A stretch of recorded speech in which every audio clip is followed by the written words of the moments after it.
বীরভূমের তারাপীঠের নিউ বিদেশিনী হোটেলে ঘটে যাওয়া মর্মান্তিক অগ্নিকাণ্ডের পর নতুন করে চাঞ্চল্য এলাকায়। নতুন করেই চাঞ্চল্য তৈরির পেছনে রয়েছে উদ্ধারকারী দলের সদস্যদের পাশের পুকুরে স্পিডবোট নামানো। আগুন লাগার পর প্রাণ বাঁচাতে আতঙ্কিত কোনো আবাসিক পাশের পুকুরে ঝাঁপ দিয়েছিলেন কিনা এই জল্পনাকে ঘিরে তৈরি হয়েছে নতুন উদ্বেগ। ঘটনার পরদিন তারাপীঠ মন্দিরে পৌঁছান রাজ্য দমকল মন্ত্রী। তিনি আশঙ্কা প্রকাশ করে জানান, অগ্নিকাণ্ডের সময় জীবন বাঁচাতে কোনো ব্যক্তি হয়তো পাশের পুকুরে ঝাঁপ দিয়ে থাকতে পারেন। এই আশঙ্কার উপর ভিত্তি করে মঙ্গলবার সকাল থেকে জেলা প্রশাসনের নির্দেশে পুকুরে জোরদার উদ্ধার অভিযান শুরু হয়। উদ্ধারকারী দলের সদস্যরা স্পিডবোট নামিয়ে এবং বিভিন্ন অংশে ডুবুরি নামিয়ে নিখোঁজ ব্যক্তিদের সন্ধানে ব্যাপক খোঁজ চালাচ্ছেন। তবে শেষ পাওয়া খবর অনুযায়ী টানা তল্লাশি চালানো সত্ত্বেও এখনও পর্যন্ত পুকুর থেকে কোনো নিখোঁজ ব্যক্তি বা মৃতদেহের সন্ধান মেলেনি। পরিস্থিতি নিয়ন্ত্রণে রাখতে এবং বিন্দুমাত্র ঝুঁকি না নিতে প্রশাসনের তরফে এই তল্লাশি অভিযান এখনও অব্যাহত রাখা হয়েছে।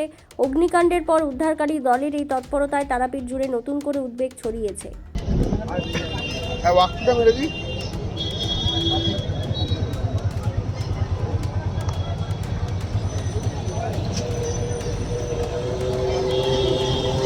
No.